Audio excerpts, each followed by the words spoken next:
I'm hopeful though. Not out of the gate. Not out of the gate. Yeah, that's true. But I think once the devs realize, and again, this is all speculation based on a system that we know basically nothing about. But it seems like, Nintendo, like Microsoft and PlayStation, are moving towards like a console that is basically a PC. So porting should not be an issue. Right. And again, this is all hypothetical. We don't know squat. But the bits and pieces that we have heard and that we do know, it all seems to be what's going on. And we have heard rumors from third-party developers talking about, moving their games to NX and stuff like that. So I think this time it's actually going to happen. Without getting too deep into NX speculation. Yeah. Because NX is not going to be at E3.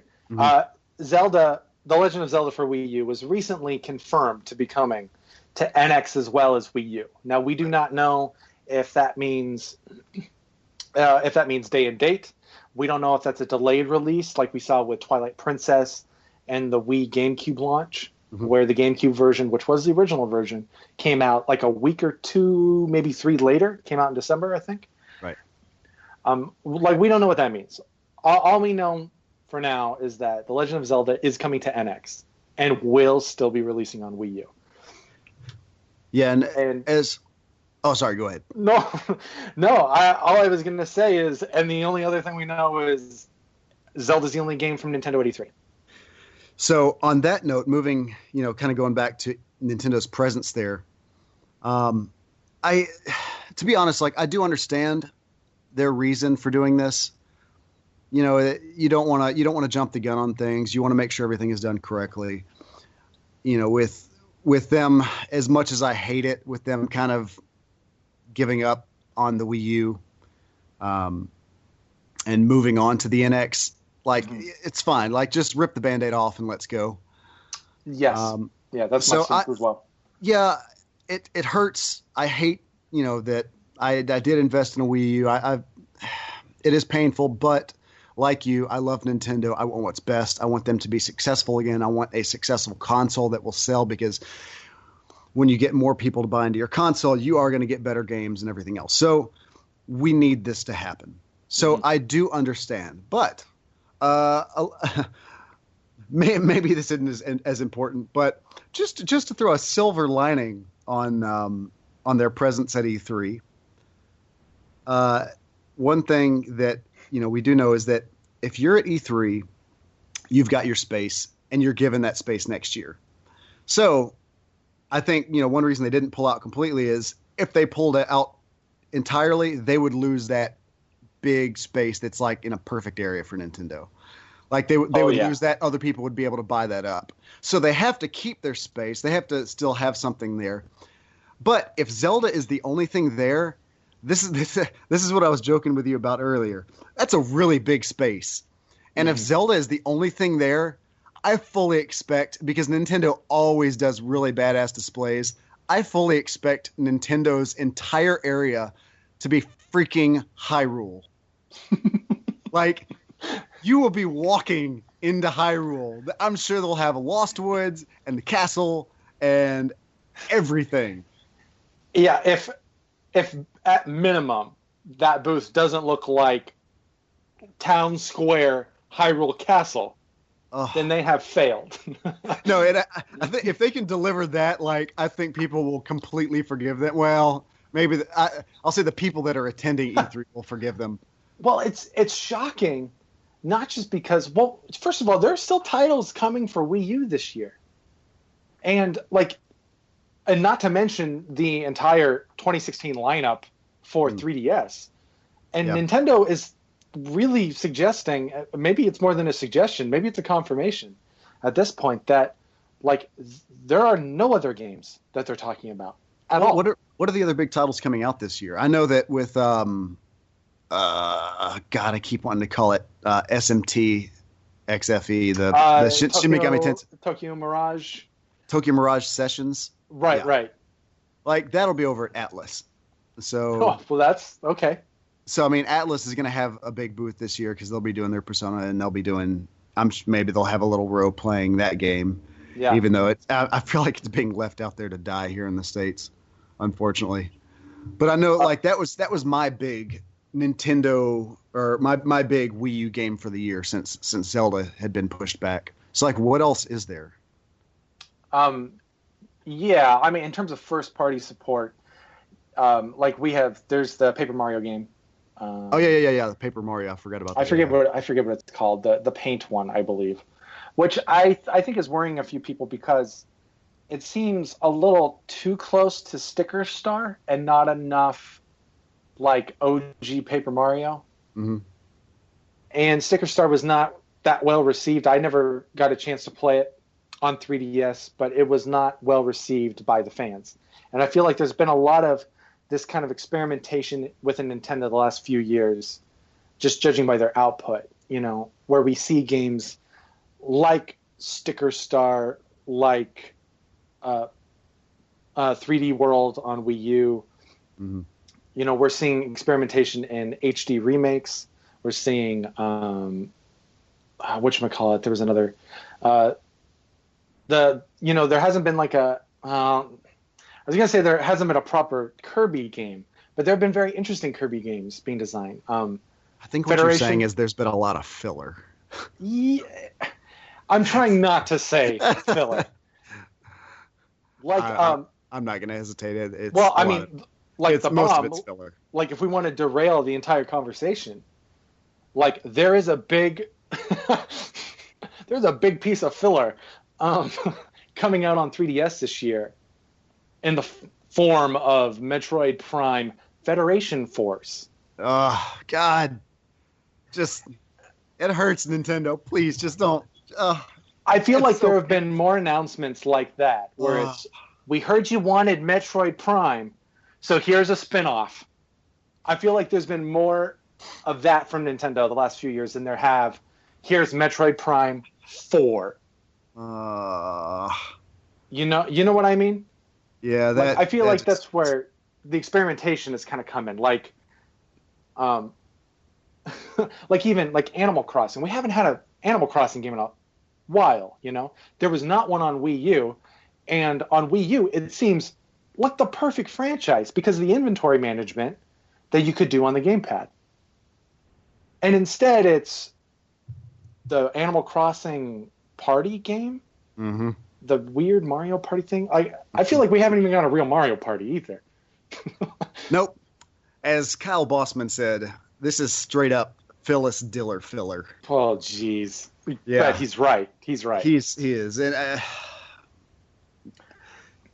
I don't mind little side games, but God, when the Metroid Federation. Oh, as much as we've been wanting a Metroid game, I've been waiting for them to say it. You wanted Metroid. Here it is. You got it. Oh, God, roll the trailer, stop. Reggie. And Reggie, don't hurt me like that, Reggie.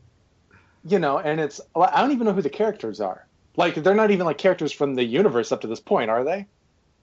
I'm sure that there'll be some little. I was so turned off after the revelation. And you know what? Last year at E3, I played Blast Ball, which is one of the multiplayer modes in Federation Force.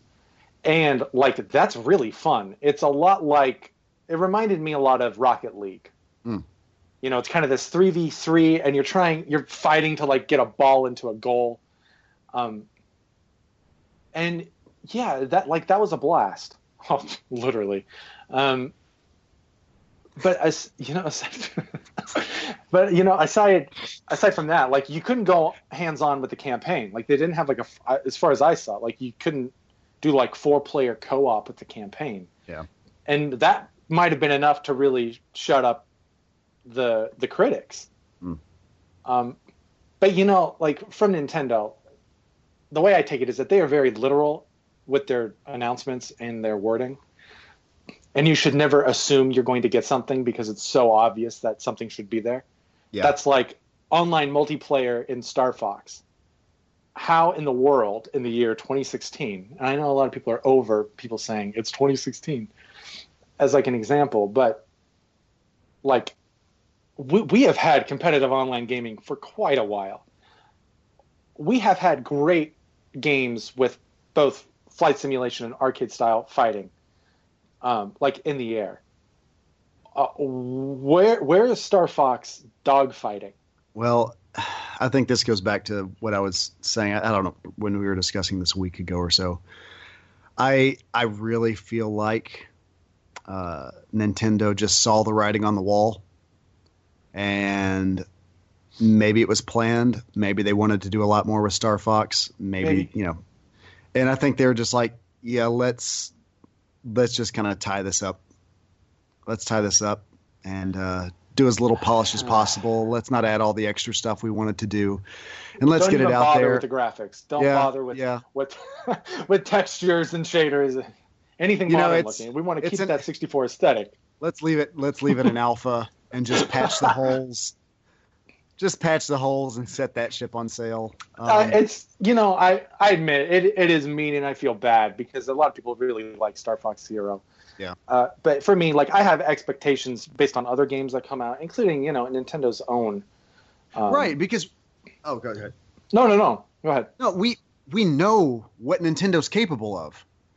We've seen what they can do. Yeah. Like Mario Kart, Smash Brothers, like they look and play fantastic. And mostly they look fantastic. Like the colors and vibrancy and it's just, they're fantastic games. And then there's this Nintendo 64 port. It's shocking. And with the series like Star Fox, that's kind of been struggling a little bit. A very loyal fan base that's been clamoring for like the next title. And I feel like not to ruffle any feathers, but I feel like that might be where a lot of the defense comes from, was Zero.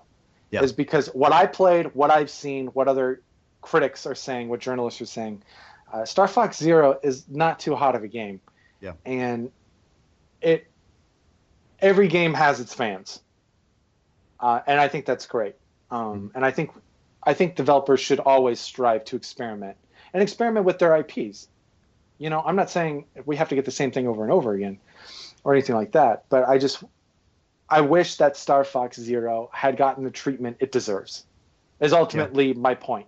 And I honestly still can't believe, where, last fall I was finally, after quite a long time again, I was able to get back in the cockpit of an X-Wing in Star Wars Battlefront and take to the skies, and just even a simple mode like that. Battlefront has, I believe the mode is called Fighter Squadron, where it's just entirely dogfights in the air.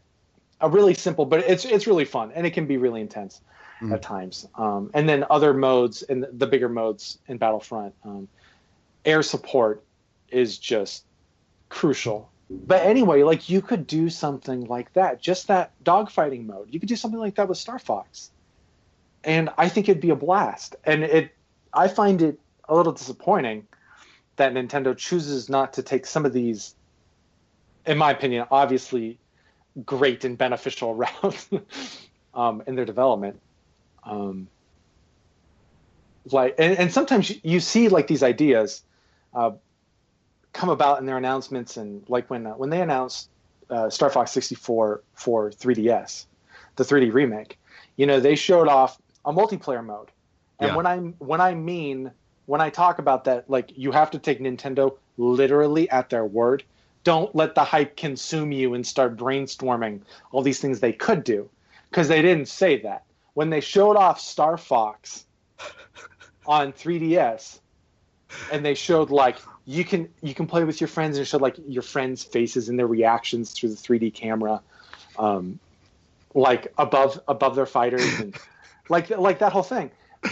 And like the immediate reaction to that is, oh my gosh, look at that. I can see the face on like all my opponents, my friends. I'm going to own you. You can't hide your reaction from me. What they didn't say, because they never said it was an online mode. It wasn't. It was a local multiplayer mode. And the facial expressions and reactions from your friends, you had to be in the same room playing that game.